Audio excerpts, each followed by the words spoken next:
Hello! Today we are going to be continuing our book, The Witches, by reading Chapter 6, The Meeting.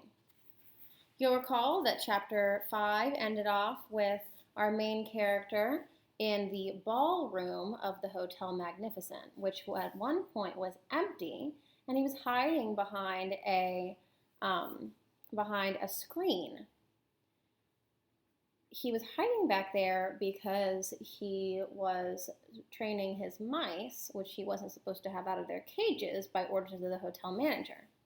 And while hiding back there, he saw and heard so many ladies come in. We expected that they must be with the RSPCC because the sign outside said that the room was strictly reserved for the Royal Society for the Prevention of Cruelty to Children. And that is where we begin now. Chapter 6, The Meeting. Now that the manager had gone, I was not particularly alarmed. What better than to be imprisoned in a room full of these splendid ladies? If I ever got talking to them, I might even suggest that they come and do a bit of cruelty to children preventing at my school. We could certainly use them there. In they came, taking their heads off. They began talking their heads off. They began milling around and choosing their seats. And there was a whole lot of stuff like, "Come and sit next to me, Millie dear," and "Oh, hello, Beatrice. I haven't seen you since the last meeting. What an adorable dress you have on." I decided to stay where I was and let them get on with their meeting while I got on with my mouse training. But I watched them for a while longer through the crack in my screen, waiting for them to settle down. How many were there? I guessed about 200. The back rows filled up first. They all seemed to want to sit as far back from the platform as possible. There was a lady wearing a tiny green hat in the middle of the back row who kept scratching the nape of her neck. She couldn't leave it alone. It fascinated me the way her fingers kept scratching away at the hair on the back of her neck. Had she known somebody was watching her from behind, I'm sure she would have been embarrassed.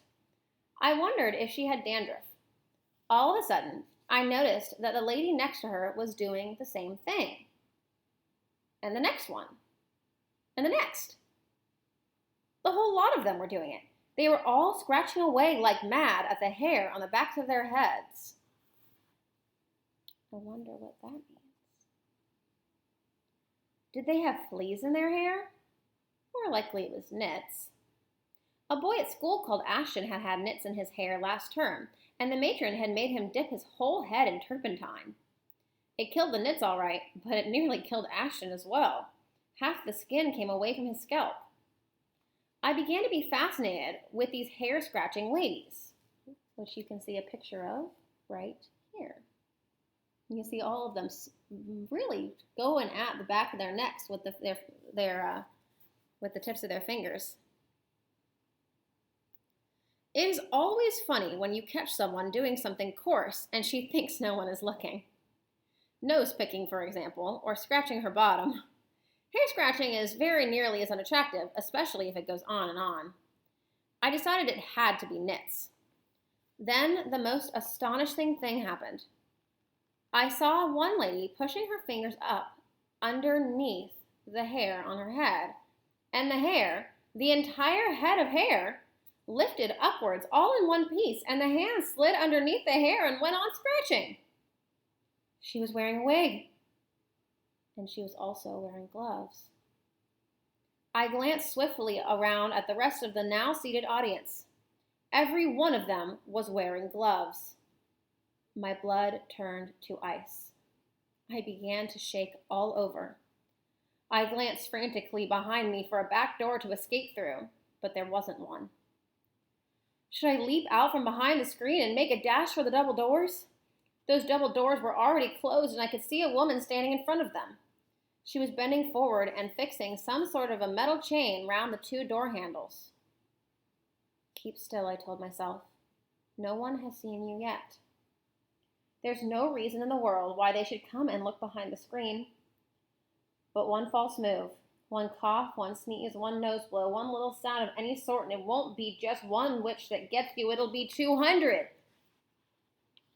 At that point, I think I fainted. The whole thing was altogether too much for a small boy to cope with. But I don't believe I was out for more than a few seconds. And when I came to, I was lying on the carpet, and I was still, thank heavens, behind the screen. There was absolute silence all around me. Rather shakily, I got to my knees and peered once again through the crack in the screen. You can see a picture of right here. And that is the end of our 6th chapter. Our next chapter, chapter 7, is called Frizzled Like a Fritter. And we will be reading that chapter tomorrow. All right, I'm looking forward to it. See you guys later.